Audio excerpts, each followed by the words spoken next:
సెక్షన్లోకి.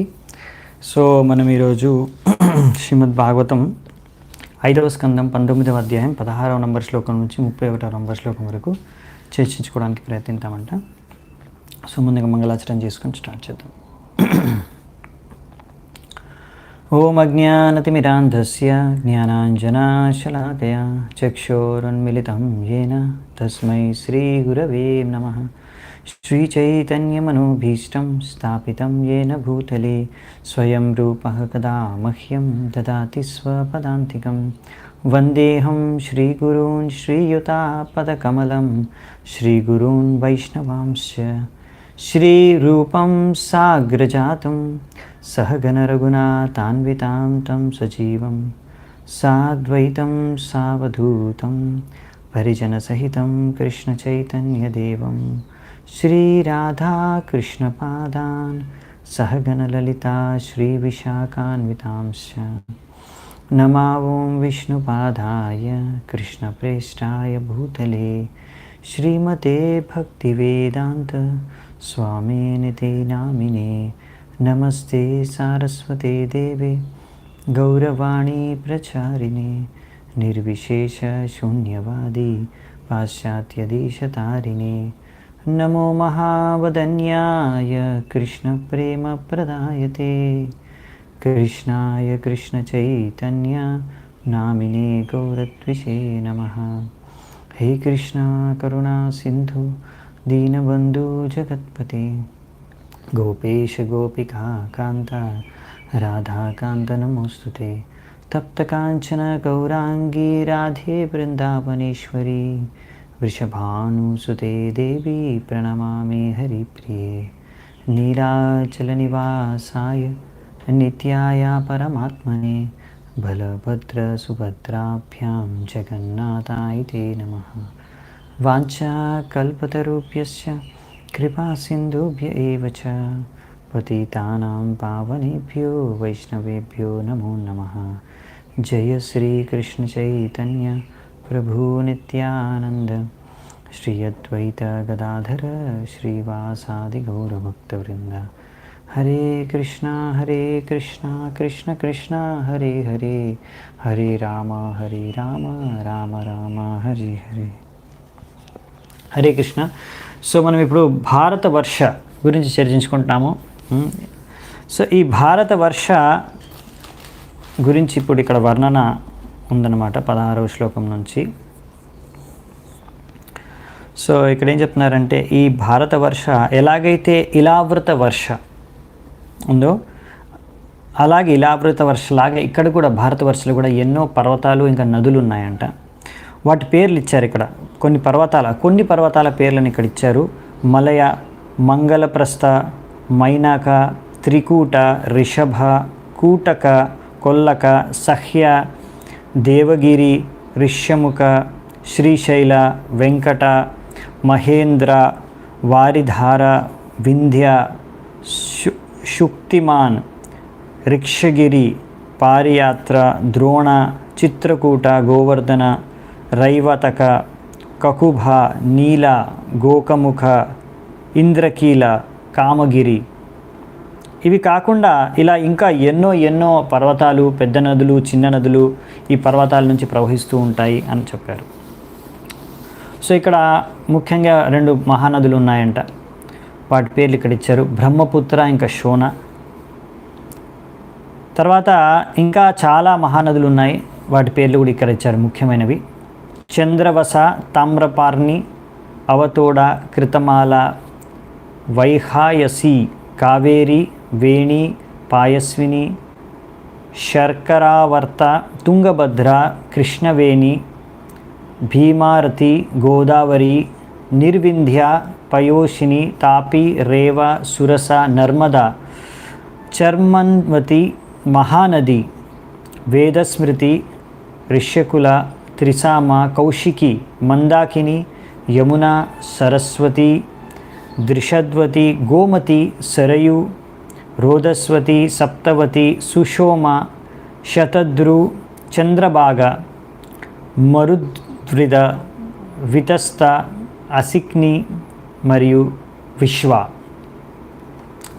ఇక్కడ భారతవర్షలో ఉండే నివాసించే వాళ్ళందరూ కూడా ఈ యొక్క నదులను గుర్తుకు చేసుకొని వాళ్ళు శుద్ధమైపోతారంట. అప్పుడప్పుడు వీళ్ళు నదుల యొక్క నామాల్ని వాటి మంత్రాలని జపిస్తారు. కొన్నిసార్లు నదుల్లోకి వెళ్ళి దాన్ని స్పర్శిస్తారు, అందులో స్నానం చేస్తారు. తద్వారా భారతవాసులందరూ కూడా శుద్ధమైపోతారు, పవిత్రమైపోతారని చెప్తున్నారు. సో అంటే ఈ నదులు ఎంత ప్రభావితమైనవి, పవిత్రమైనవి, ఎందుకంటే ఈ నదులన్నీ కూడా దివ్యమైన నదులు. సో వీటిని గుర్తుకు చేసుకోవడం ద్వారా, స్పర్శించడం ద్వారా, వాటిలో స్నానం చేయడం ద్వారా అందరు శుద్ధమైపోతారు. అందుకనే భారతదేశంలో నదిలో వెళ్ళి స్నానం చేస్తారు, నదుల్ని పూజిస్తారు, నదుల్ని గురించి స్మరించుకుంటారు. సో ఈ విధంగా మనకు ఈ సంస్కృతి సభ్యత ఉందన్నమాట భారతదేశంలో. ఇంకా ఇచ్చారు ఇక్కడ, ఈ యొక్క నేలపైన ఎవరైతే భారతవర్షంలో జన్మించారో వాళ్ళు ప్రకృతి యొక్క 3 గుణాల ద్వారా ప్రభావితమై వివిధ రకాలుగా విభజన జరిగింది. 3 రకాలుగా సత్వగుణంలో ఉండే వ్యక్తులు, రజోగుణంలో ఉండే వ్యక్తులు మరియు తమోగుణంలో ఉండే వ్యక్తులు. కొంతమంది చాలా ఉన్నతమైన వ్యక్తిత్వంతో వాళ్ళు జన్మిస్తారు ఈ భారతవర్షలో.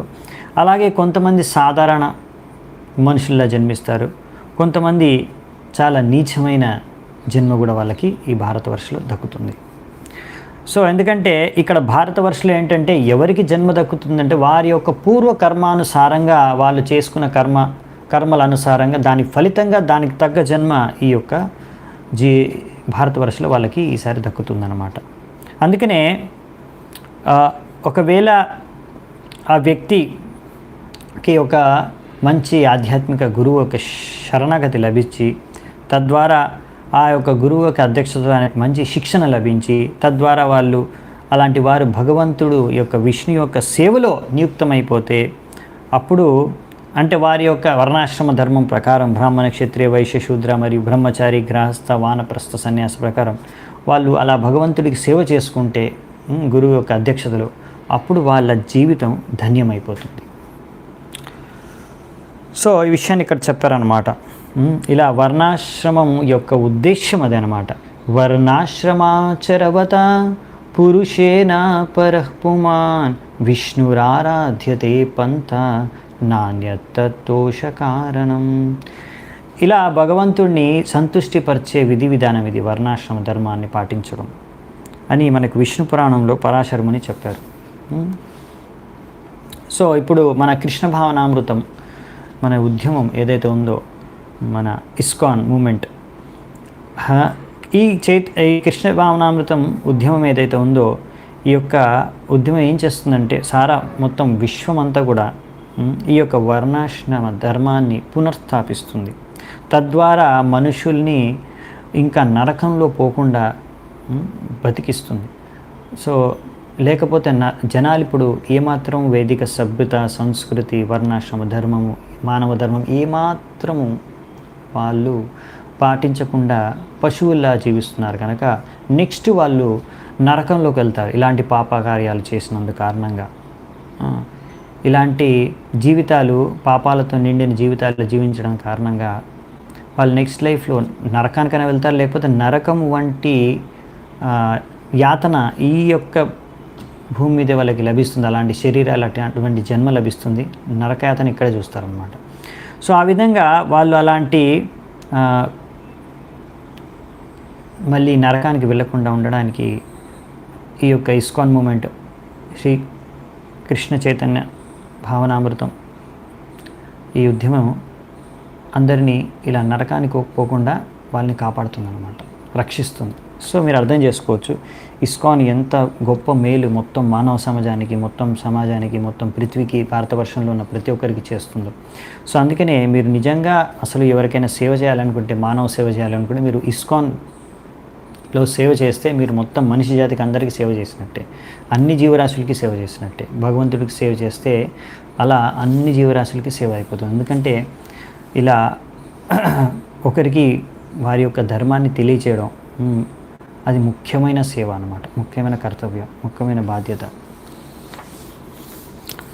సో తద్వారా వాళ్ళు వాళ్ళ ధర్మాన్ని పాటించి నరకానికి పోకుండా వాళ్ళని వాళ్ళు రక్షించుకోగలరు. సో ఈ విధంగా ఇలా ఎన్నో జన్మల తర్వాత ఎప్పుడైతే పుణ్యఫలాలు పరిపక్వత సాధిస్తాయో, పుణ్యకార్యాల యొక్క ఫలాలు, అప్పుడు ఒక వ్యక్తికి శుద్ధ భక్తులతో సాంగత్యం అనేది లభిస్తుందంట. సో శుద్ధ భక్తులతో సాంగత్యం లభించడం అనేది సాధారణ విషయం కాదు. సో ఇలా లభిస్తే ఏం జరుగుతుంది? ఇలా లభించినప్పుడు అప్పుడు ఆ వ్యక్తి ఈ అజ్ఞానత అనే ఒక ఈ అంధకారంతో ఉన్న బంధనాన్ని అతను తెంచేయగలడు. తద్వారా, ఎందుకంటే ఈ అంధకారంలో ఉండడం కారణంగా రకరకాల కర్మలు చేసుకుంటూ ఈ భౌతిక ప్రపంచంలోనే బందీ అయి ఉంటున్నాడు. అందుకనే ఒకవేళ ఇలా భక్తులతో మనకు సాంగత్యం లభిస్తే అతను ఆ భక్తుల సాంగత్యంలో మనం భగవంతుడికి సేవ చేస్తాం.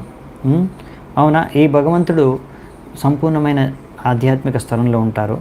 ఈ భౌతిక ప్రపంచానికి అతీతులు, ఇంకా సంపూర్ణంగా స్వతంత్రులు. మన మనస్సు, మన వాక్యాలకే ఆయన అతీతులు.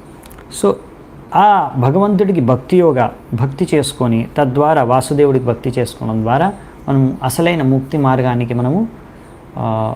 అసలైన ముక్తిని మనం పొందగలం. ఇది అసలైన ముక్తి మార్గం. సో ఇదన్నమాట ముఖ్యమైన విషయం. ఏంటంటే ఇలా శుద్ధ భక్తుల యొక్క సాంగత్యం లభించడం అనేది చాలా దుర్లభమైందంట.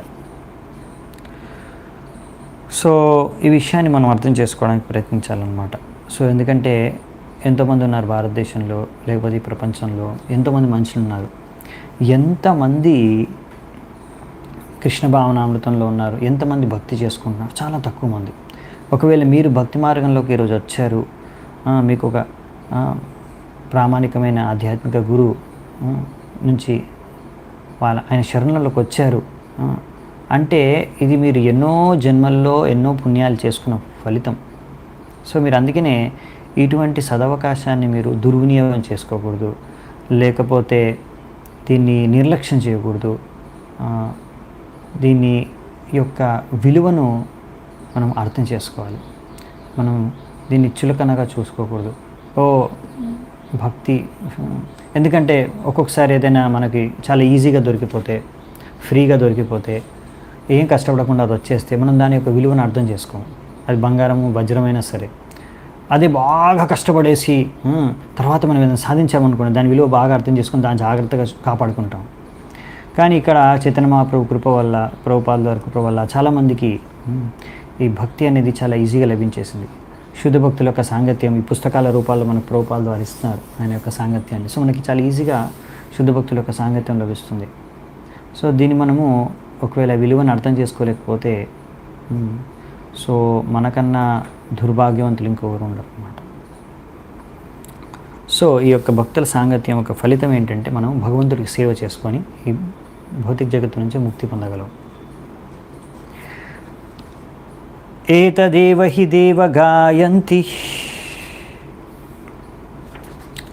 సో నెక్స్ట్ శ్లోకం. అహో అమీషాం కిమకారి శోభనం ప్రసన్న యేషాం స్విదుత స్వయం హరి యైర్జన్మలబ్ధం ఋషు భారతాజిరే ముకుంద సేవౌపయికం స్పృహాహినః. చూడండి, ఇక్కడ ఇప్పుడు దేవతలు చెప్తున్నారు ఏమని, ఈ యొక్క మనిషి జన్మ చాలా అద్భుతమైంది, చాలా ముఖ్యమైనది. ఎందుకంటే ఈ యొక్క జన్మలో ఒక వ్యక్తి ఆధ్యాత్మిక ఆత్మ సాక్షాత్కారం పొందగలడు. సో అందుకనే ఈ విధంగా ఆకాశంలోంచి స్వర్గంలో ఉన్న దేవతలు పలుకుతున్నారంట. ఏమని, ఎంత అద్భుతం ఈ మనిషి జన్మ భారతవర్షలో, ఎన్ని పూర్వపు జన్మలో ఎన్ని పుణ్యకర్మలు చేసుకుంటే గనక వాళ్ళకు ఈ అదృష్టం వాళ్ళకు లభించింది. భగవంతుడికి ఎన్ని YS acts and past supreme తప్పకుండా భగవంతుడు వాళ్ళ పట్ల ప్రసన్నులై ఉంటారు. అందుకనే వారికి ఈ భారతవర్షంలో జన్మనిచ్చారు. లేకపోతే ఈ విధంగా వాళ్ళు భారతవర్షంలో జన్మ తీసుకొని వీళ్ళు ఈ విధంగా ఎన్నో విధాలుగా భగవంతుడికి భక్తి చేసుకోగలుగుతున్నారు. మేము దేవతలమై ఉండి ఇలా మనిషి జన్మ దక్కాలి భవిష్యత్తులో అని మేము కోరుకోవడం తప్ప ఇంకేం చేయలేము. ఎందుకంటే భారతవర్షంలో ఇలా మాకు జన్మ దక్కి భారతవర్షంలో మేము భక్తి చేసుకోవాలి భగవంతుడికి అనేదే మా కోరిక. కానీ ఈ మనుషులు ఆల్రెడీ భారతదేశంలో జన్మ తీసుకున్నారు, మళ్ళీ భారతవర్షంలో పుట్టిన తర్వాత వాళ్ళు భగవంతుడికి భక్తి చేసుకుంటున్నారు. సో ఇక్కడ ఎవరి గురించి చెప్తున్నారంటే భారతవర్షంలో జన్మ తీసుకొని భగవంతుడికి భక్తి చేసుకునే వాళ్ళ గురించి చెప్తున్నారు. ఓకేనా?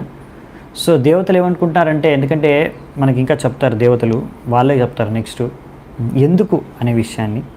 సో భారత జన్మలో ఫస్ట్ పాయింట్ ఏంటంటే దేవతలు ఎందుకు అదృష్టవంతులు, ఎంత భాగ్యవంతులు, ఎందుకు అద్భుతమైన జన్మ భారతదేశంలో ఎవరిది, ఎవరైతే భారతవర్షంలో జన్మ తీసుకొని భగవంతుడికి భక్తి చేస్తున్నారు వారిది అద్భుతమైన జన్మ అంట. भारत भूमिते होइले जन्म भारत भूमिते होइले मनुष्य जन्म जार जन्म सार्थक करी करो पर उपकार. సో భారతదేశంలో పుట్టిన ప్రతి ఒక్కరి కర్తవ్యం, భారతవర్షంలో పుట్టిన ఈ చైతన్య మహాప్రభు చెప్తున్నారు, భారతదేశంలో పుట్టిన ప్రతి ఒక్కరి కర్తవ్యం ఏంటంటే వాళ్ళు వాళ్ళ జన్మను సార్థకం చేసుకోవాలి. ఎలా? భగవంతుడికి భక్తి చేసుకోండి, వేరే విధి విధానం లేదు. భగవంతుడు వాసుదేవుడికి కృష్ణుడికి, భగవంతుడి కృష్ణుడికి భక్తి చేసుకొని వాళ్ళు వాళ్ళ జన్మను సార్థకం చేసుకొని దాని తర్వాత అంతేకాకుండా వాళ్ళకి ఇంకొకరికి కూడా పరోపకారం చేయాలి. ఇదే ఉపకారం అంటే వాళ్ళకు ఈ భక్తిని ప్రచారం ఇంకొకరికి కూడా ప్రచారం చేయాలి, విశ్వవ్యాప్తంగా ప్రచారం చేయాలి. ఇదే చైతన్య మహాప్రభు ఇచ్చిన ఆదేశం, ఇదే ఆయన చెప్పింది. భారతదేశంలో పుట్టిన ప్రతి ఒక్కరి బాధ్యత ఇది, ప్రతి ఒక్కరి బాధ్యత ఇది. సో ఇక్కడ భారతవర్షంలో మనకు ప్రత్యేకమైన విషయం ఏంటంటే మనకు భక్తి చేసుకోవడానికి సరైన సదుపాయం సౌకర్యాలు ఉన్నాయన్నమాట. ఎందుకంటే ఈ భారతదేశంలో ఎంతోమంది ఆచార్యులు అవతరించారు, జన్మించారు. చైతన్య మహాప్రభు స్వయంగా భారతవర్షంలో అవతరించారు. ఈ యొక్క ఆధ్యాత్మిక యోగ, భక్తి యోగ గురించి ప్రచారం చేయడానికి, హరినామాన్ని ప్రచారం చేయడానికి, భక్తి భగవంతుడికి ఎలా చేసుకోవాలో నేర్పించారు. సో ఈ విధంగా మనం చూస్తే ఇక్కడ భారతదేశంలో మనం పుట్టిన ఈ స్వాభావికం కారణంగా మనం అందరం ఈ యొక్క ఎందుకంటే భారతదేశంలో అన్ని భగవంతుడు అవతారాలు, వివిధ ఆచార్యులు ఎంతోమంది జన్మించారు, ఎంతో ప్రచారం చేశారు. సో మనము ఈ యొక్క విషయాన్ని గ్రహించి మనము ఈ భక్తి మార్గాన్ని అనుసరించి తర్వాత విశ్వవ్యాప్తంగా మనం ప్రచారం చేయాలి. ఆ విధంగా మన భారతదేశంలో మనం పుట్టి మన జీవితం సార్థకం చేసుకునే వాళ్ళం అవుతాం. సో తద్వారా మనము భారతదేశంలో పుట్టి భారతదేశ వాసులు ప్రపంచానికి మొత్తం వాళ్ళు ఎంతో మేలు చేసిన వాళ్ళు, సేవ చేసిన వాళ్ళు అవుతారు. అందుకని ప్రభుపాల ద్వారా అనేవారు, మనం వెళ్ళి అమెరికాలో, యూరోప్లో, ఆస్ట్రేలియాకి, లండన్కి వెళ్ళేసి అక్కడ అడుక్కోకూడదు, నాకు ఉద్యోగం ఇవ్వండి, నాకు ఉద్యోగం ఇవ్వండి. మనం వెళ్ళి అక్కడ వాళ్ళకి ప్రచారం చేయాలి. మనం అడుక్కోవడానికి బిచ్చగాళ్ళలాగా వెళ్ళకూడదు. మనము వాళ్ళకి ప్రచారం, మనం విశ్వగురువు, భారతదేశం అంటే విశ్వగురు, భారతవర్షంలో పుట్టిన వాళ్ళకి ఇంత పెద్ద సౌభాగ్యం ఉంది. ఈ విధంగా మనం మొత్తం విశ్వానికి మేలు చేయొచ్చు. కానీ మనము ఏం చేస్తున్నాం, వెళ్ళేసి వేరేని అడుక్కుంటాం, మాకు కొంచెం ఉద్యోగం భిక్ష ఇవ్వండి, ఉద్యోగం భిక్ష ఇవ్వండి అనేసి, మాకు కొంచెం చదువు చెప్పండి, మా భారతదేశంలో ఏం చదువు లేదు, మాకు చదువు చెప్పండి కొంచెం అడుక్కుంటున్నారు వెళ్ళి. సో విద్య ఇంకా డబ్బు కోసం బయటికి వెళ్ళి అడుక్కుంటున్నారు బిచ్చగాళ్ళలాగా ఈరోజు భారతీయులు. ఇది భారతీయులు అసలైన భారతీయ వాళ్ళు కానే కాదు. అసలైన భారతీయుల కర్తవ్యం ఏంటంటే వాళ్ళ ఆధ్యాత్మిక శిక్షణ పొంది భక్తి మార్గాన్ని అనుసరించి ఇంకొకరికి నేర్పించాలి. ప్రభుపాద ద్వారా అదే చేశారు, అవునా కాదా? ప్రభుపాద ద్వారా ఏం చేశారు? లండన్కి వెళ్ళి అక్కడ అడుక్కున్నారు, కొంచెం నాకు డబ్బు ఇవ్వండి అని. అక్కడికి వెళ్ళి వాళ్ళకి చెప్పారు, మీరు భారతదేశానికి వచ్చి ఎంతోగానో దోచుకొని వెళ్ళారు, కానీ అసలైన విలువైన వస్తువుని మర్చిపోయారు, అది నేను మీకు ఇవ్వడానికి వచ్చాను. భగవద్గీత మర్చిపోయారు మీరు, అది నేర్పించడానికి వచ్చాను. సో ప్రభుపాద వారు మొత్తం విశ్వానిలో ప్రయాణించారు. ఆయన కూడా చాలా వరల్డ్ టూర్ చేశాడు. ఎందుకు అంటే ప్రచారం చేయడానికి, ఇంకొకరికి శిక్షణ ఇవ్వడానికి, నేర్పించడానికి. సో అలా మనం కూడా ప్రతి ఒక్కరి కర్తవ్యం, భారతదేశంలో పుట్టిన ప్రతి ఒక్కరి కర్తవ్యం. సో అందుకనే మనము సరిగ్గా భక్తి మార్గాన్ని మనం అనుసరించి ఇంకొకరికి దీన్ని ప్రచారం చేయాలి, విశ్వవ్యాప్తంగా ప్రచారం చేయాలి అని చెప్తారనమాట. కిం దుష్కరైర్న కృతుభిస్తపోవృతైర్ దానాదిభిర్వా ద్యుజయేన ఫల్గునా నయత్ర నారాయణ పాద పంకజ స్మృతి ప్రముస్తాతిశయేంద్రియోత్సవాత్. సో దేవతలు ఏం చెప్తున్నారంటే ఈ విధంగా ఎంతో after performing very difficult tasks, ఎంతో వేదిక పెద్ద పెద్ద యజ్ఞాలు అనుష్ఠానాలు చేసిన తర్వాత, ఎన్నో తపస్యలు, ఎన్నో వ్రతాలు, ఎంతో దాన ధర్మం చేసిన తర్వాత మాకు ఇలా స్వర్గంలో దేవతలుగా జన్మ దక్కింది. కానీ దీని యొక్క విలువ ఏంటి? మేమెంతో తపస్సులు యజ్ఞాలు, ఒక వ్యక్తి ఎన్నో యజ్ఞాలు, తపస్సులు, పుణ్యకార్యాలు, దాన ధర్మాలు చేసిన తర్వాత ఆయనకు స్వర్గంలో స్వర్గవాసుడిగా జన్మ దక్కుతుంది. స్వర్గంలో జన్మిస్తారు, స్వర్గంకి వెళ్తారు. కానీ ఏం లాభం? ఇక్కడ మేము ఎంతో ఇంద్రియ తృప్తిలో లుప్తమైపోయాం. ఎందుకంటే ఇక్కడ ఇంద్రియాలని భోగించడానికి మంచి సువిధల సౌకర్యాలు ఉన్నాయి. అందుకని మేము భగవంతుడు నారాయణుడు యొక్క పాదపద్మాలని గుర్తు చేసుకోలేకపోతున్నాము. అందుకనే ఇలా ఎక్కువగా ఇంద్రియ భోగం చేయడం కారణంగా మేము ఆయన పాదాలని మర్చిపోయాం, పాదపద్మాలని మర్చిపోయాం, భగవంతుడి పాదపద్మాలని సేవ చేసుకోవడం మర్చిపోయాం. సో అందుకే ఎక్కువగా భోగించడానికి మంచి మంచి సౌకర్యాలు ఉంటే అది మనకి ఆధ్యాత్మిక జీవితంలో ప్రగతి సాధించడానికి ఒక బాధగా మారిపోతుంది అన్నమాట. సో అప్పుడప్పుడు మీరు అనుకోవచ్చు, అరే భారతదేశంలో ఈ ప్రాబ్లం ఉంది, ఆ ప్రాబ్లం ఉంది, ఇది సరిగ్గా లేదు, అమెరికాలో అయితే అంత బాగుంటుంది, లేకపోతే స్వర్గంలో ఇంకెంత బాగుంటుందో అనేసి కొన్ని భౌతిక సౌకర్యాలు, కొన్ని భౌతిక సువిధలు వెనకాల పరిగెడుతున్నారు, దినము రాత్రి కష్టపడుతున్నారు అన్నమాట ఒక మంచి భౌతిక సదుపాయం కోసం. దీన్ని మూర్ఖత్వం అంటారు. ఇక్కడ స్వర్గవాసులకి భారతదేశం అమెరికా కన్నా, లండన్ కన్నా కూడా ఎంతో మంచి మంచి సౌకర్యాలు ఉన్నాయి, సదుపాయాలు ఉన్నాయి భోగించడానికి. కానీ వాళ్ళు ఏం చెప్తున్నారు? దీనివల్ల ఈ భోగించడంలోనే మా సమయం అంతా వెళ్ళిపోతుంది, భగవంతుడిని గుర్తు చేసుకోలేకపోతున్నాము అని. సో అందుకనే మనకు ఇక్కడ భారతదేశంలో చాలా మంచి సౌభాగ్యం అన్నమాట, మంచి అవకాశం భగవంతుడిని గుర్తు చేసుకోవడానికి, భగవంతుడిని సేవ చేసుకోవడానికి, భగవంతుడికి భక్తి చేసుకోవడానికి చాలా చాలా మంచి అవకాశం. యాంతి దేవా వ్రతా దేవాన్, పితృని యాంతి పితృవ్రతా, భూతాని యాంతి భూతేచ్య, యాంతి మధ్యాజినోపిమాం.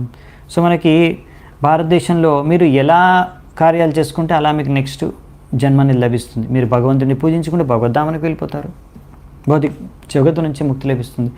లేదంటే మీరు స్వర్గానికి వెళ్ళాలనుకుంటే ఆ రకంగా మీరు దేవతల్ని ఆరాధించుకున్నారు అంటే ఆ పూజలు పునస్కారాలు చేస్తే మీరు స్వర్గానికి వెళ్తారు. సో ఆ విధంగా మీరు ఎక్కడ వెళ్ళాలనుకుంటే అక్కడ వెళ్ళొచ్చు. కానీ స్వర్గానికి వెళ్ళి కూడా లాభం ఏంటి? ఏం లాభము? క్షీణే పుణ్యే మర్త్యలోకం విశంతి. స్వర్గంలో కూడా మీరు శాశ్వతంగా ఉండలేరు. మీ పుణ్యఫలాలు అయిపోయిన తర్వాత, కంప్లీట్ అయిపోయిన తర్వాత, దాని తర్వాత మళ్ళీ తిరిగి మర్త్యలోకానికి రావాల్సిందే. సో అందుకనే మనము చేయాల్సింది భగవంతుడికి భక్తి. అందుకే ఇక్కడ అన్నారనమాట, మేము ఇక్కడ స్వర్గలోకానికి వచ్చాము. ఎలా వచ్చామంటే మేము ముందు మర్త్యలోకంలో మేము భూమి మీద ఉన్నప్పుడు మేము సరిగ్గా మిస్టేక్ చేసాం, తప్పు చేసాం. మేమేం చేసాం? బాగా కష్టపడేసి ఎన్నో వ్రతాలు, పూజలు, పునస్కారాలు చేసేసి, దాన ధర్మాలు చేసేసి స్వర్గానికి వెళ్ళడానికి మొత్తం కష్టపడేసి స్వర్గానికి వచ్చేసాం ఇప్పుడు. కానీ ఇప్పుడు వేస్ట్ చేసాం మేము మా లైఫ్ని. మంచి ఆపర్చునిటీ ఉండే, మాకు మంచి అవకాశం ఉండే భారతదేశంలో ఉన్నప్పుడు, భారతవర్షంలో పుట్టినప్పుడు అక్కడ మంచి భక్తి చేసుకొని భగవద్ధామానికి వెళ్ళిపోవాల్సింది. ఆ మిస్టేక్ చేసేసి ఇంకా బాగా భోగించాలి, ఇంకా మంచి సదుపాయాలు కావాలి భోగించడానికి అనేసి ప్రయత్నించి ఆ జీవితాంతం అంతా అందులోనే గడిపేశారు. తద్వారా స్వర్గం లభించింది కానీ భగవంతుడి పాదపద్మాలు లభించలేదు. సో అందుకనే మేము సాధించిన ఈ స్వర్గానికి వాల్యూ లేదు, విలువే లేదు మాకు ఈ స్వర్గంలో ఉండి కూడా మాకు. అందుకే ఎవరైతే భారతదేశంలో, భారతవర్షంలో పుట్టి భక్తి చేసుకుంటున్నారో వాళ్ళు సరిగ్గా వారి యొక్క జన్మను సార్థకం చేసుకుంటున్నారు. అసలు వాళ్ళలాగా మాకు మళ్ళీ ఎప్పుడు జన్మ లభిస్తుంది అని వాళ్ళు కోరుకుంటున్నారు. చూడండి, స్వర్గంలో ఉన్న దేవతలు కూడా కోరుకుంటున్నారు. సో ఇప్పుడు మీరు భక్తి చేసుకుంటున్నారు. సో మీరు అర్థం చేసుకోవచ్చు ఎంత పెద్ద సౌభాగ్యం ఇది మనకి భక్తి చేసుకునేది. సో అందుకే మనము భగవంతుడు చెప్పిన ఆదేశాలని పాటించాలి. యద్గత్వా నివర్తంతే తద్ధామం పరమం మామ. ఒక్కసారి మన ధామానికి తిరిగి వచ్చారంటే మళ్ళీ ఇక్కడ రారు అని చెప్తున్నారు భౌతిక ప్రపంచానికి. సో అందుకని మనము ఎలాగైనా సరే ప్రయత్నించి తిరిగి వైకుంఠ లోకానికి, గోలోకానికి వెళ్ళిపోవాలన్నమాట. దానికి కావాల్సినంత భక్తి మనం ఇప్పుడే చేసుకోవాలి. అప్పుడే మనం మనిషి జీవితం సార్థకం చేసుకున్నట్టు. ఇంకా బతకడానికి ఏదో ఒకటి ఎంత భౌతిక కార్యాలు చేయాలో అంత చేయాలంతే. కానీ జస్ట్ ఒక సువిధ కోసం, ఒక సౌకర్యం పెంచుకోవడం కోసం జీవితాంతం అంతా కష్టపడేసి మనం భక్తిని ఎప్పుడు సాక్రిఫైస్ చేయకూడదు. చాలామంది భక్తిని బలి చేస్తారనమాట. మాకు సమయం లేదు భక్తి చేయడానికి, మాకు సేవ చేయడానికి, మాకు జపం చేయడానికి, ఈ భాగవతం ఇంత చదవడానికి, పుస్తకాలని చదవడానికి మాకు టైం లేదు. మేము చాలా పెద్ద పెద్ద కెరియర్లు ఉన్నాయి, మాకు పెద్ద పెద్ద కష్టాలు ఉన్నాయి, పెద్ద పెద్ద బాధ్యతలు ఉన్నాయి, చాలా చాలా చేయాలన్నమాట. భౌతికంగా ఎన్నో సాధించాలి మేము, కాబట్టి మాకు సమయం లేదని చెప్తారు. సో ఇది మూర్ఖత్వం అన్నమాట. ఇంతకన్నా మూర్ఖులు ఇంకెవరు ఉండరు.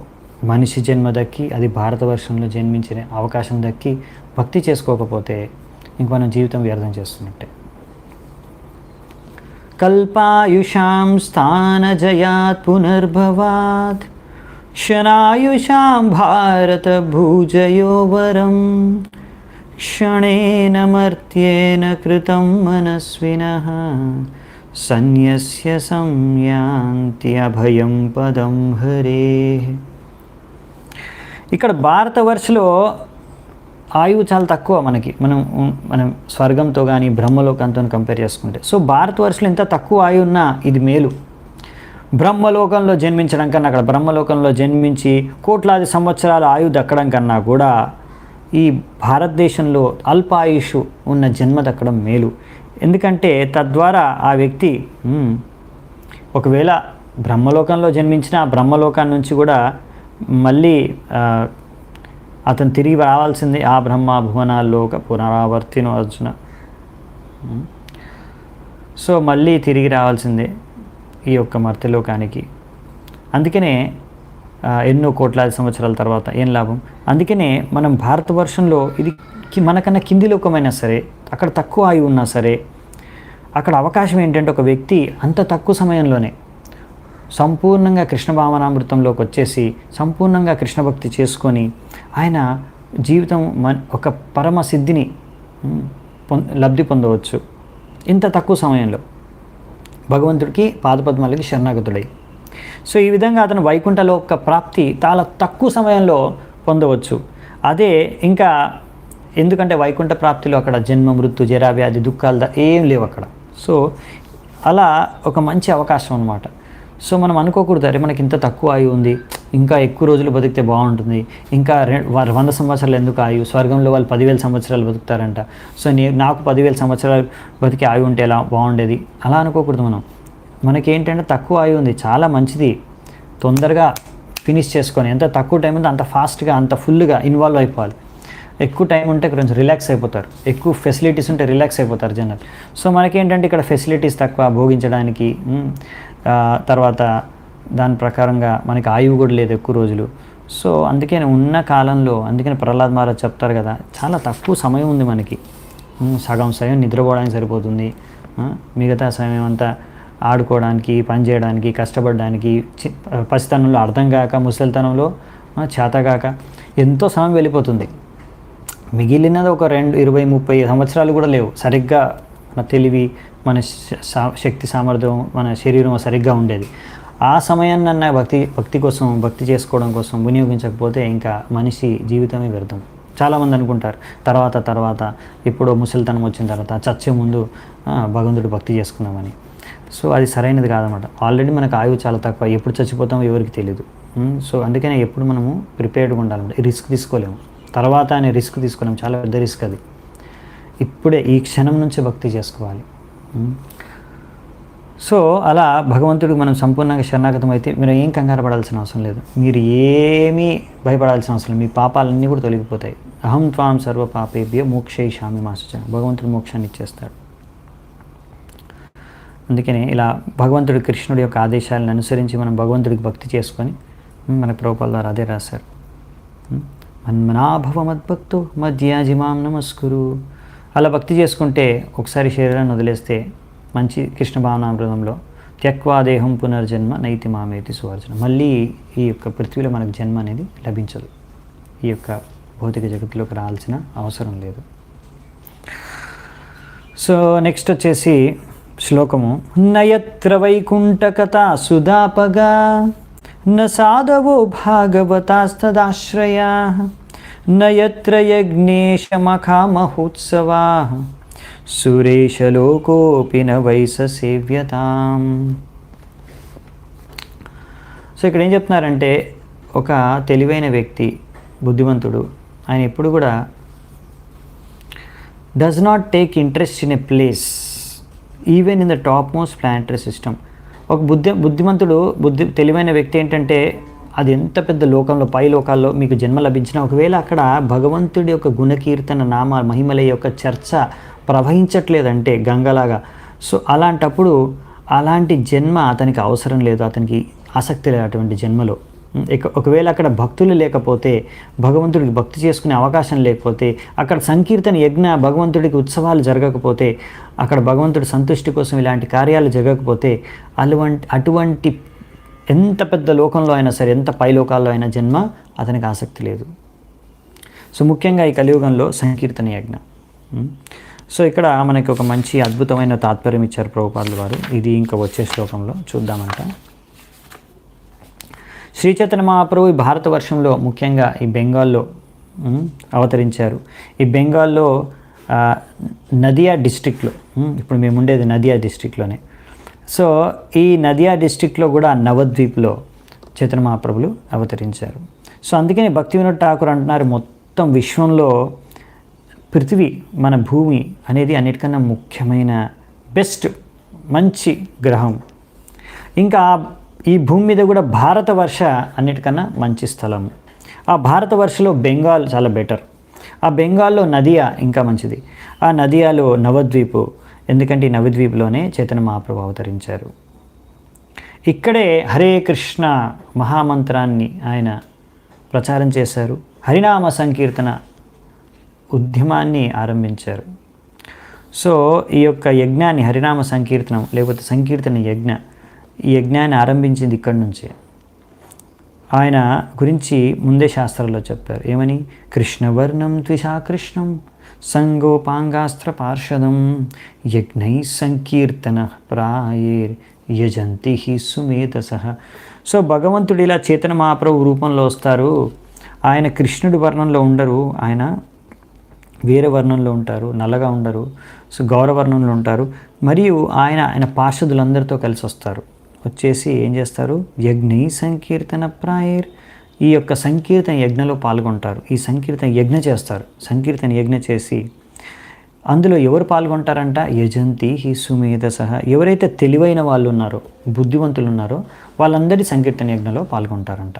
సో అంటే ఎవరైతే బుద్ధివంతులో వాళ్ళు భాగవతం ఈ యొక్క భక్తి మార్గాన్ని అనుసరిస్తారు. హరినామ సంకీర్తనలో ఈ ఉద్యమంలో పాల్గొంటారనమాట. వాళ్ళు తెలివైన వాళ్ళు. సో మీరందరూ ఆల్రెడీ ఇక్కడికి వచ్చారంటే చాలా తెలివైన వాళ్ళు అనమాట. సో ఇదనమాట అసలైన తెలివైన వాళ్ళు ఎవరంటే ఈ యొక్క ప్రపంచంలో, శాస్త్రాల అనుసారంగా, భాగవతం అనుసారంగా. సో అందుకనే ఈ కృష్ణ భావనామృతం ఈ ఉద్యమం మాయాపూర్లో చైతన్య మహాప్రభు యొక్క జన్మస్థలం దగ్గర పెద్ద సెంటర్ ఉంది, మనది హెడ్ క్వార్టర్స్. ఎందుకు అక్కడ పెద్ద సెంటర్ మందిరం స్థాపించామంటే అక్కడ మన అందరికీ ఒక మంచి అవకాశం ఇవ్వడానికి. అక్కడ ఎప్పుడు సంకీర్తన యజ్ఞం నడుస్తూనే ఉంటుంది. సో అందుకనే యజ్ఞేశమాక మహోత్సవ, ఇక్కడ అన్నారు కదా, ఎవరైనా తెలివైన వాళ్ళు ఎక్కడ ఉండాలనుకుంటారు, ఎప్పుడు సంకీర్తన యజ్ఞం జరుగుతుందో భగవంతుడికి. సో ఇంకా ఇక్కడ అలా ఎప్పుడు సంకీర్తన యజ్ఞం జరుగుతుంది, అందరికీ ప్రసాదం, ఇక్కడ కోట్లాది మంది వచ్చి ప్రసాదం తీసుకుంటూ ఉంటారు. తద్వారా ఈ ప్రసాదం తీసుకొని యజ్ఞంలో, సంకీర్తన యజ్ఞంలో పాల్గొని వాళ్ళు ఎంతో ఆధ్యాత్మిక ఉన్నతి పొందుతారు. సో అందుకని ఇదే మా కృష్ణ భావనామృతం ఉద్యమం యొక్క ఉద్దేశం అన్నమాట. శ్రీ చైతన్య భాగవతంలో చెప్పారు. అందుకనే ఒక వ్యక్తి ఎప్పుడు కూడా స్వర్గానికి పోవడానికి కూడా ఆలోచించకూడదు, వేస్ట్. ఒకవేళ అక్కడ భగవంతుడి యొక్క లీలల ఒక చర్చ జరగకపోతే, ఒకవేళ అక్కడ వైష్ణవులు శుద్ధ భక్తులు లేకపోతే, ఎక్కడైతే భగవంతుడి యొక్క ఉత్సవాలు, హరినామ సంకీర్తన జరగదో అటువంటి యొక్క ప్రదేశాలకి మనము భక్తులు ఎవరు వెళ్ళడానికి కోరుకోకూడదు. దానికన్నా మాతృ గర్భంలోనే ఉండడం బెటర్. అక్కడనే భగవంతుడిని గుర్తు చేసుకోగలిగితే. అంటే పాయింట్ ఏంటంటే ఎక్కడ మనం భగవంతుడిని గుర్తు చేసుకోగలిగితే అక్కడ ఉండడం మేలు. ఏదో అక్కడ మంచి ప్రదేశం ఉంది, చూడడానికి బాగుంది, తినడానికి బాగడానికి, లేకపోతే అన్ని మంచి మంచి సౌకర్యాలు ఉన్నాయని అక్కడ వెళ్ళిపోకూడదు మనం. కానీ ఒకవేళ అక్కడ భక్తుల యొక్క సాంగత్యం లేకపోతే, అక్కడ భక్తి ఎవరు చేసుకోకపోతే అక్కడికి వెళ్ళి మనం ఏం లాభం అక్కడికి వెళ్ళి. సో అది ఇంపార్టెంట్ అన్నమాట. చాలామంది ఏంటంటే, చాలాసార్లు నేను చూశాను, భక్తుల సాంగత్యాన్ని వదిలేసి దూరం వెళ్ళిపోతారు. ఎలాంటి ప్రదేశాలకు వెళ్ళిపోతారంటే అక్కడ భక్తులు లేరు, భగవంతుడి యొక్క మందిరం లేదు, ఇస్కాన్ లేదు, మందిరం లేదు, అక్కడ ఎవరు హరినామ సంకీర్తన చేయట్లేదు. ఒక్కొక్కసారి ఆ ప్రదేశాలు నాస్తికులు లేకపోతే మిలేచ్ఛ యవనులతో నిండిపోయి ఉంటుంది. వాళ్ళందరూ అగెయిన్స్ట్గా ఉంటారు కృష్ణ భావనామృతం. అలాంటి ప్రదేశాలకు వెళ్ళిపోయి ఉంటారు, నివసిస్తారు, జాబ్ చేస్తారు. ఎందుకు అంటే డబ్బుల కోసం, డబ్బులు కకుర్తి. ఇక్కడ ఉంటే మనం తక్కువ డబ్బు సంపాదిస్తున్నాం, అక్కడికి వెళ్తే ఎక్కువ డబ్బు సంపాదించుకుంటాం. మళ్ళీ అక్కడికి వెళ్ళేసి మళ్ళీ బాధ వ్యక్తం చేస్తారు, అయ్యో మాకు ఇక్కడ భక్తుల సాంగత్యం లేదు అనేసి. నిజంగా మీకు భక్తుల సంగత్యం కావాలంటే మరి ఎందుకు వదిలేసి వెళ్ళారు? డబ్బులు ఆశతో. సో ఎందుకు డ్రామా? సో మెయిన్ ఏంటంటే అందుకే మనము ఇలాంటి డ్రామాలు భగవంతుడి కన్నా అర్థమైపోతాయి. పరమాత్ముని మనం చీట్ చేయలేము, అంతేనా కదా? సో అందుకనే మనము ఎప్పుడైనా సరే కోరుకోవాల్సింది ఏంటంటే భక్తుల సాంగత్యం ఎక్కడుందో ఆ ప్రదేశంలో మనం ఉండడానికి ప్రయత్నించాలి. భక్తుల సాంగత్యంలో జీవించడానికి ప్రయత్నించాలి. ఎందుకంటే భక్తుల సాంగత్యంలో ఉంటే ఎల్లప్పుడూ మనము భగవంతుడి యొక్క ఈ నామ సంకీర్తన, భగవంతుడి యొక్క గుణమహిమలు, భగవంతుడి యొక్క ఉత్సవాలు ఇవన్నీ జరుపుకుంటూ, పాల్గొంటూ, దర్శించుకుంటూ, వింటూ, శుద్ధమైపోయి మనం భక్తి చేసుకుంటూ జీవితాంతం జీవించవచ్చు అనమాట. అందుకనే ఇంకా ఇప్పుడు అంటే ఇదొక మంచి అవకాశం. ఇప్పుడు ఆన్లైన్ ఉంది కనుక మీరు ఎక్కడున్నా సరే మొబైల్లో నుంచి కూడా భక్తుల సాంగత్యం పొందవచ్చు, భగవంతుడి గురించి వినవచ్చు. సో అందుకనే ఇక్కడ చెప్పేది ఏంటంటే మనము భక్తుల సాంగత్యం గురించి కోరుకోవాలి. ఇంకా ఎల్లప్పుడూ భక్తి చేసుకోవడానికి అనుకూలమైన వాతావరణం ఉండే విధంగా మనం చూసుకోవాలి, సెలెక్ట్ చేసుకోవాలి. సో అందుకని ఇక్కడ చెప్తున్నారనమాట, ఈ సంకీర్తన యజ్ఞ అనేది చాలా ఇంపార్టెంట్ అనమాట. ఈ ఒక్క సంకీర్తన యజ్ఞలో అనేది మీరు 100 అశ్వమేధ యజ్ఞాల కన్నా కూడా ఎంతో విశేషమైనది, గొప్పది సంకీర్తన యజ్ఞం. సో అందుకే ఈ సంకీర్తన యజ్ఞంలో పాల్గొనండి. దీని ద్వారా మీకు అసలు ఎన్నో పెద్ద పెద్ద యజ్ఞాలు, వ్రతాలు, పూజలు, తపస్సులు చేసిన అన్ని ఫలితాలు దక్కిపోతాయి. సో అందుకే ఇక్కడ చెప్తున్నారనమాట. శ్రీ చైతన్య చరితామృతంలో అన్నారు. అందుకే ఒకవేళ ఎవరైనా అనుకున్నారనుకో ఈ సంకీర్తన యజ్ఞం కూడా ఏదో సాధారణమైన యజ్ఞలే అని, అలాంటి వాడిని నాస్తికుడితో పాషండులతో పోల్చారు. అలాంటి వాళ్ళకి యమరాజు దండిస్తారు. సో ఈ సంకీర్తన యజ్ఞం అనేది అన్ని యజ్ఞాల కన్నా కూడా చాలా గొప్పది. ఒక్కొక్కసారి మన భక్తులకి పాపం తెలీదు ఈ విషయం. ఒక్కొక్కసారి అంటారు, ప్రభుజీ మీరు ఎందుకు సంకీర్తన యజ్ఞంలో రాలేదు? మా హరినామ సంకీర్తన జరిగింది ప్రోగ్రామ్, లేకపోతే మా ఇంట్లో ప్రోగ్రామ్కి రాలేదు, క్లాస్కి రాలేదు, మందిరానికి రాలేదంటే, ఈరోజు మేము ఏదో సోకాల్డ్ కథ, లేకపోతే ఏదో పూజ ఇంట్లో ఎక్కడ చేసాం, ఏ దేవి దేవతకో ఏదో యజ్ఞం చేసాం, ఏ దేవి దేవతకో. వాళ్ళు అనుకుంటారు అంతా ఒకటే అనుకుంటారు, ఒకటే కాదు. సో సంకీర్తన యజ్ఞ అనేది, భక్తి అనేది అన్నిటికన్నా ఉన్నతమైనది. ఇంకా వేరే యజ్ఞాలు, వేరే అనుష్ఠానాలు, వేరే వ్రతాలు, వేరే పూజలు అన్నీ దీని ముందు అసలు మీరు దీంతో పోల్చుకోలేరు. ఇదంతా ఉన్నతమైంది. అందుకే సంకీర్తన యజ్ఞంలో పాల్గొన్నారంటే అన్ని యజ్ఞాలు చేసినట్టే. మీరు వేరే ఇంకా ఏ సపరేట్ యజ్ఞాలు, వేరే దేవి దేవతల పూజలు ఏమి చేయాల్సిన అవసరం లేదు. సో అందుకనే విషయం అర్థం చేసుకోవాలి. ఎందుకంటే మాయావాదులు ఇలా అనుకుంటారు, మాయావాదులు ఇలా ఆలోచిస్తారంట, సంకీర్తన యజ్ఞం కూడా ఒక అశ్వమేధ యజ్ఞం వంటిదేమో అని. కాదు, దానికన్నా ఎంతో శ్రేష్టమైనది. సో అందుకనే ఒకవేళ మనం ఇలా సంకీర్తన యజ్ఞాన్ని వేరే కార్యాలు, పూజ, కర్మకాండీయ కార్యాలు కానీ లేకపోతే అలాంటి వేరే యజ్ఞాలతో సమానంగా పోలిస్తే అదొక పెద్ద నామాపరాధం. ఆ విషయాన్ని మనం అర్థం చేసుకోవాలన్నమాట. ప్రాప్త నృజాతిం త్వివేహ ఏచ జంతవో జ్ఞానక్రియా ద్రవ్య కలాప సంవృతాం నవయ్యతేరన్న పునర్భవాయతే భూయో వనౌకా ఇవ యాంతి బంధనం. సో భారతవర్షలో మంచి స్థలము, మంచి పరివేశం, మంచి అనుకూలమైన వాతావరణం ఉందంట భక్తి చేసుకోవడానికి. తద్వారా ఒక వ్యక్తి జ్ఞాన కర్మ నుంచి కూడా ముక్తుడైపోగలనంట. ఈ విధంగా అందుకే ఒక వ్యక్తికి ఒకవేళ భారత వర్షలో మనిషి శరీరం లభించి ఇంకా అవయవాలు కూడా బాగా పనిచేస్తున్నాయి అనుకోండి, తద్వారా వాళ్ళు ఈ సంకీర్తన యజ్ఞాన్ని చేసుకొని తద్వారా వాళ్ళు ఒకవేళ చేసుకోవాలి.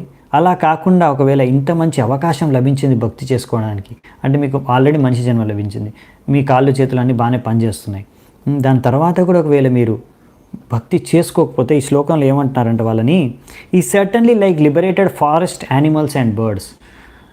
అడవిలో పశువులు పక్షులతో సమానం ఆ వ్యక్తి ఎందుకు అంటే పశువులు ఉంటాయి అడవుల్లో, వాటికి ఫ్రీడమ్ ఇచ్చేసారు తిరగండి అని అడవిలో. అయినా అవి ఏంది ఒక్కొక్కసారి అక్కడ వేటగాడి యొక్క వల్లో పడిపోతాయి పక్షులు, లేకపోతే వేటగాడు వేటాడితే ఆ యొక్క పశువులు ఆ వేటలో చచ్చిపోతాయి. సో ఈ విధంగా మళ్ళీ పాయింట్ ఏంటంటే ఇంత మంచి అవకాశం దొరికింది, మంచి ఫ్రీడమ్ ఉంది, మీకు మంచి అవకాశం ఉంది, ఇది చాలా గొప్ప అవకాశం. ఎందుకంటే కుక్క పిల్లి శరీరం లభిస్తే మీకు అందులో భక్తి చేసుకోవడానికి అవకాశం దొరకదు. అందులో మీకు భక్తి అంటే విషయం అర్థమే కాదు. కుక్కల పిల్లలకి అర్థమవుతుంది ఈ క్లాసు, అర్థం కాదు కదా. సో అందుకే మనిషి శరీరం లభించి మీకు అన్ని అవయవాలు బాగా పనిచేస్తున్నాయంటే అది గొప్ప అవకాశం. భారతదేశంలో పుట్టి తర్వాత భక్తి చేసుకోకపోతే ఇంకా మీరు పశువులతో సమానమని నేను చెప్పట్లేదు, ఇక్కడ భాగవతంలో శ్లోకం చెప్తుంది. ఇంకా భారతదేశంలో పుట్టడం కారణంగా సంకీర్తన యజ్ఞం చేసుకోవడానికి మంచి అవకాశం. శ్రవణం కీర్తనం విష్ణు. అందరూ నిందిస్తూ ఉంటారు భారతదేశాన్ని, భారతదేశంలో ఈ ఫెసిలిటీ లేదు, ఈ అడ్వాన్స్మెంట్ లేదు, వెనకబడి ఉంది. చాలు, ఆధ్యాత్మికంగా ఎంతో ముందుంది, నువ్వు వెనకబడి ఉన్నావు. సో అందుకే నీకు అర్థం కావట్లేదు అసలు ప్రగతి ఏంటో. శ్రవణం కీర్తనం విష్ణు, ఇలా స్మరణం, వందనం, అర్చనం, దాస్యం, సాఖ్యం, ఆత్మనివేదం, ఈ నవవిధ భక్తిలో మీరు ఏదో ఒక భక్తి చేసుకోవచ్చు. భారతవర్షంలో ఏంటంటే మనకు మంచి తీర్థస్థలాలు ఉన్నాయి, ఎన్నో తీర్థస్థలాలు ఉన్నాయి. చైతన్య మహాప్రభు యొక్క జన్మస్థలం ఉంది, అలాగే కృష్ణుడి యొక్క జన్మభూమి ఉంది, బృందావనం, మథుర, నవద్వీప్. సో ఇక్కడ అన్నిట్లో మనం వెళ్ళి దర్శించుకోవచ్చు. అక్కడ ఎంతోమంది శుద్ధ భక్తులు ఉంటారు, వాళ్ళతో మనము వాళ్ళ యొక్క ముఖాల నుంచి మనం శ్రవణం చేయొచ్చు. తద్వారా భగవంతుడి యొక్క భక్తి చేసుకోవచ్చు అక్కడికి వెళ్ళి. సో ఈ విధంగా మనకి ఒక మంచి అవకాశం అన్నమాట ఈ యొక్క భారతదేశంలో పుట్టినందుకు. ఎన్నో పుణ్య నదులు ఉన్నాయి, ఎన్నో పుణ్య తీర్థ క్షేత్రాలు ఉన్నాయి. భగవంతుడు అవతరించాడు, అందరు ఆచార్యులు ఇక్కడ అవతరించారు. సో ఎంతోమంది శుద్ధ భక్తులు ఉన్నారు భారతదేశంలో. సో ఇంత మంచి అవకాశం, ఇంతకన్నా గొప్ప ఇది అసలైన సదుపాయం. మనిషి జీవితానికి, మానవ జీవితాన్ని సార్థంగా చేసుకోవడానికి మీకు పెద్ద బంగ్లా, పెద్ద పెద్ద పెద్ద ఫెసిలిటీస్ అవసరం లేదు. మీకు కావాల్సింది యాక్చువల్లీ ఇవి. భగవంతుడు భక్తి చేసుకునే భక్తుల సాంగత్యం, శుద్ధ భక్తుల సాంగత్యం, తీర్థస్థలాలు, పుణ్య నదులు, ఇలాంటివన్నీ సౌకర్యాలు మీకు భారతదేశంలోనే ఉన్నాయి, వేరే ఎక్కడా లేవు. సృష్టించలేరు కదా మీరు. ఇప్పుడు కృష్ణుడి జన్మభూమి లేకపోతే చైతన్య మహాప్రభు అవతరించిన స్థలాన్ని మీరు అమెరికాలో, లండన్లో సృష్టించలేరు కదా, ఇక్కడ ఉన్నాయి అవి. సో మీరు ఎంతో మంచి సౌభాగ్యం. సో ఆ విషయాన్ని అర్థం చేసుకోవాలి.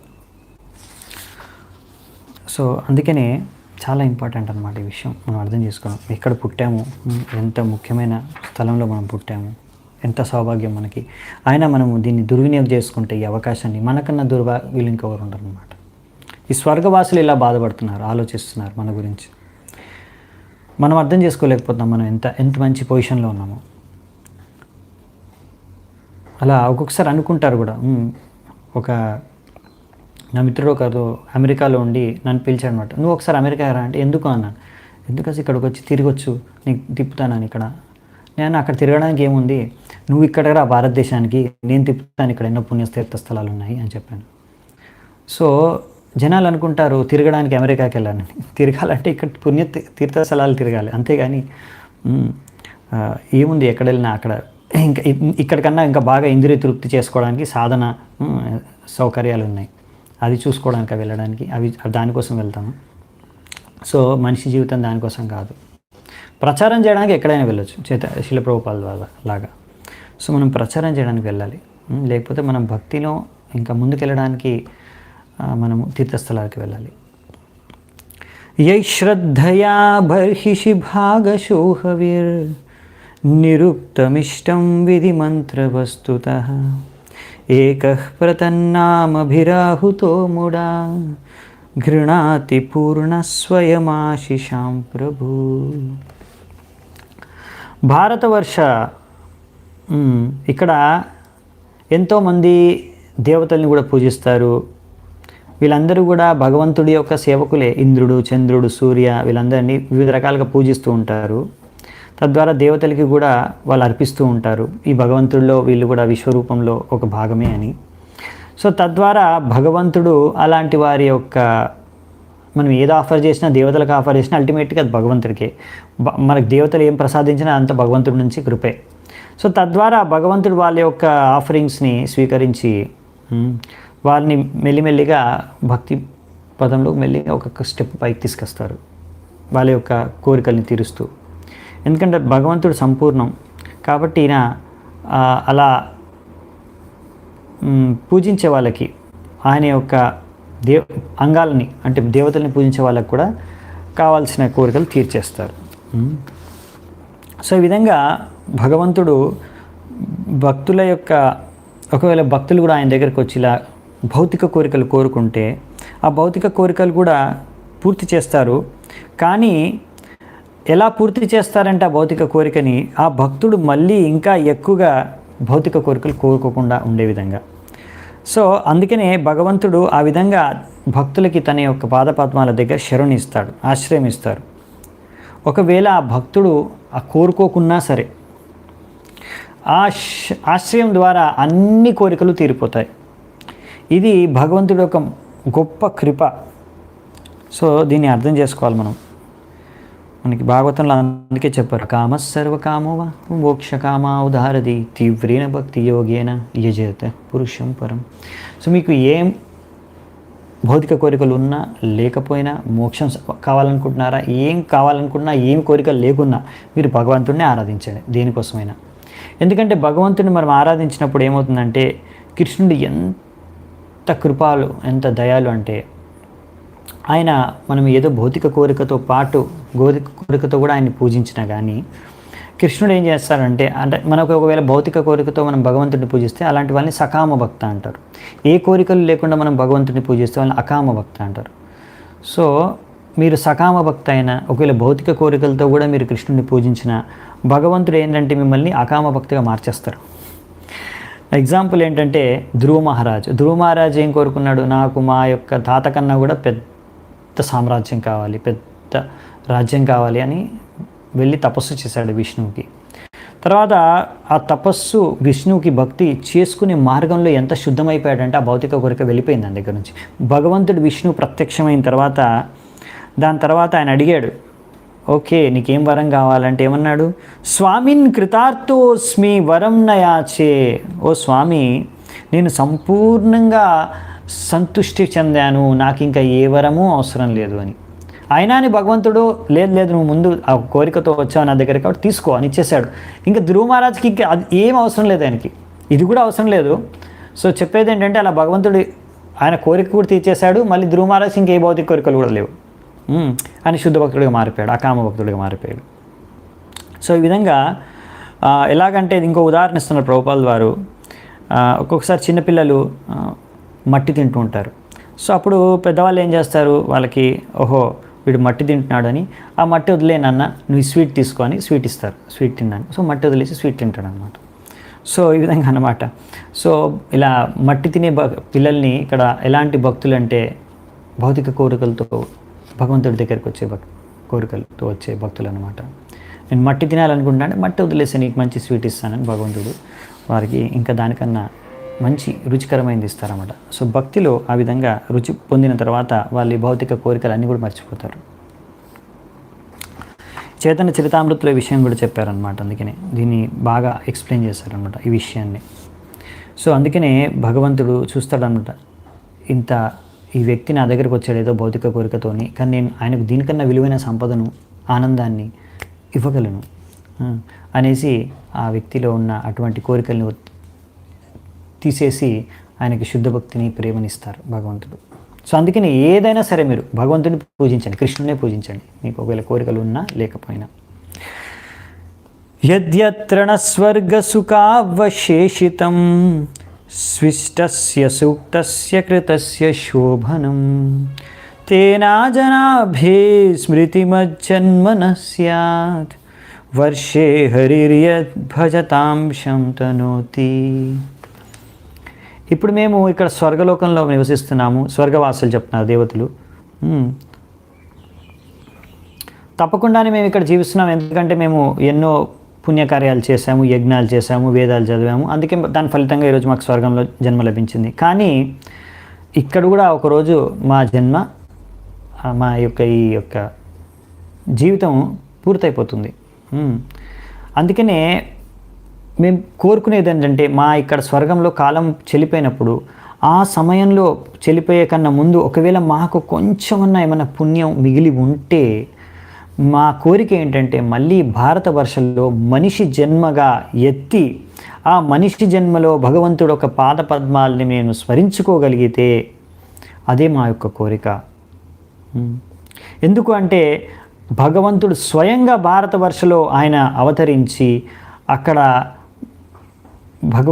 భక్తులను ఉద్ధరిస్తాడు. సో అందుకనే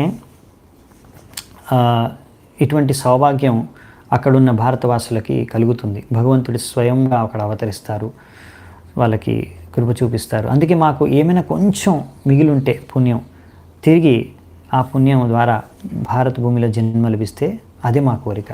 అక్కడ జన్మ లభించి భగవంతుడిని స్మరించుకోగలిగితే, భక్తి చేసుకోగలిగితే అదే మా కోరిక అంటున్నారు. చూసారా, దేవతలు కూడా కోరుకుంటున్నారు. ఒకవేళ మా ఇక్కడ కాలం చెల్లిపోయిన తర్వాత మళ్ళీ భారతవర్షంలో మాకు జన్మ లభించి భగవంతుని గుర్తు చేసుకోగలిగితే, స్మరించుకోగలిగితే చాలు అని. అంటే మీరు అర్థం చేసుకోండి, భారతవర్షంలో దేవతలు కోరుకుంటున్నారంటే ఒక విధంగా చెప్పాలంటే మీరు దేవతల కన్నా కూడా ఒక వ్యక్తి ఎక్కువ పుణ్యకార్యాలు చేసుకుంటే కానీ భారతవర్షంలో జన్మించి భగవంతుడికి భక్తి చేసుకునే అవకాశం లభించదు. అందుకే మీరు ఆల్రెడీ భారతవర్షంలో పుట్టారు, భక్తి చేసుకోవడానికి అవకాశం లభించింది. ఈ అవకాశాన్ని ఎప్పుడు చేజార్చుకోకూడదు. దీన్ని చాలా జాగ్రత్తగా కాపాడుకోవాలి.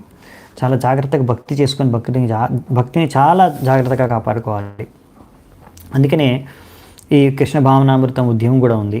సో ఈ విధంగా ఈ యొక్క సువిధను, ఈ సౌకర్యాన్ని కల్పించడానికి, ఒక వ్యక్తి భక్తి చేసుకోవడానికి కావాల్సిన సౌకర్యాన్ని కల్పించడానికే ప్రభుపాద వారు రాశారు. మేము ఎన్నో సెంటర్లు ఓపెన్ చేస్తాం విశ్వవ్యాప్తంగా. అక్కడ బయట ప్రజలందు మందిరానికి వచ్చి ఆ మందిరంలో శుద్ధ భక్తులతో సాంగత్యం చేసి, ఈ కృష్ణ భావనామృతంలో ఎవరైతే ఉన్నారో వారి సాంగత్యాన్ని చేసి, భక్తుల సాంగత్యాన్ని చేసి, తద్వారా కృష్ణుడిని, కృష్ణ భావనామృతాన్ని అర్థం చేసుకొని తిరిగి భగవద్ధామానికి వెళ్ళిపోవాలి. ఇదే ఉద్దేశంతో మేము ఎన్నో కేంద్రాలని, ఎన్నో సెంటర్స్ని స్థాపిస్తున్నాము. ఈ అవకాశాన్ని మనిషికి ఇవ్వడానికి. ఎందుకంటే ఈ అవకాశం కోసమే మనిషి జన్మ లభించింది. ఈ అవకాశం కోసమే స్వర్గవాసులు కూడా ఎదురు చూస్తున్నారు, కోరుకుంటున్నారు. సో శుకదేవ్ గోస్వామి అందుకే ఇక్కడ అంటున్నారు, ఓ రాజా, మహాపండితుల యొక్క ఒపీనియన్, అంటే వాళ్ళ యొక్క ఒపీనియన్ ప్రకారం ఇంకా ఈ జంబూ ద్వీపం చుట్టూ కూడా చిన్న చిన్న ద్వీపాలు ఉన్నాయంట, 8. ఎప్పుడైతే సగర్ మహారాజు యొక్క పుత్రులు వారి యొక్క అశ్వమేధం ఉంది కదా, మన గుర్రాన్ని వెతకడానికి వెళ్ళారు, పట్టుకోవడానికి. సో ఆ వెతుకుతూ అప్పుడు ఇక్కడ ఒక భూమిని వాళ్ళు తవ్వారనమాట, చాలా చోట్ల తవ్వారు. వాళ్ళ తవ్వడం కారణంగా ఈ జంబూ ద్వీపం చుట్టూ ఉన్న భూమిని తవ్వడం కారణంగా జంబూ ద్వీపం చుట్టూ కూడా 8 చిన్న చిన్న ద్వీపాలు కూడా ఏర్పడ్డాయి. వాటి పేర్లు ఏంటంటే స్వర్ణప్రస్థ, చంద్రశుక్ల, ఆవర్తన, రమణక, మందార హరిణ, పంచజన్య, సింహల, ఇంకా లంక. సో ఇవన్నమాట విషయం. ఇంకా కంక్లూడింగ్ లాస్ట్ శ్లోకం అర్థం ఏంటంటే, ఓ రాజా పరీక్షిత్, సో భరతరాజు యొక్క వంశంలో పుట్టిన ఒక శ్రేష్టమైన వ్యక్తివి నువ్వు. సో అందుకే నేను నీకు అన్ని విషయాలు ఇక్కడ వర్ణించాను. ఎలాగైతే నేను ఈ విషయాల్ని నేర్చుకున్నానో, భారతవర్షం గురించి, ఇంకా దాని చుట్టుపక్కల యొక్క ద్వీపాల గురించి, ఇంకా జంబూ ద్వీపం గురించి, జంబూ ద్వీప చుట్టుపక్కల ఉన్న ద్వీపాల గురించి, అన్నిటి గురించి నేను ఏదైతే విన్నానో, తెలుసుకున్నానో, నాకు తెలుసు, నేను నీకు వర్ణించాను. సో దీంతో ఈ యొక్క అధ్యాయం ముగుస్తుంది. సో దీని తర్వాత ఇంకా నెక్స్ట్ అధ్యాయంలో ఈ యొక్క బ్రహ్మాండం ఎలా ఉంటుంది అనే విషయం గురించి ఎక్స్ప్లెనేషన్ ఉంది. సో అది మనం తర్వాత క్లాసెస్లో చూద్దామంట. ఈరోజు ఇక్కడే నేను సెలవు తీసుకుంటున్నాను. చాలా చాలా ధన్యవాదాలు మీ అందరికీ, ఎంతో ఓపిక విన్నందుకు ఇప్పటివరకు. శిల ప్రభుపాద్ కీ జై, గ్రంథరాజ్ శ్రీమద్ భాగవతం కీ జై, సంవేద గౌరవ భక్త వృంద్ కీ జై, నితాయి గౌర్ సీతానాథ్ ప్రేమానందే హరి హరి బోల్.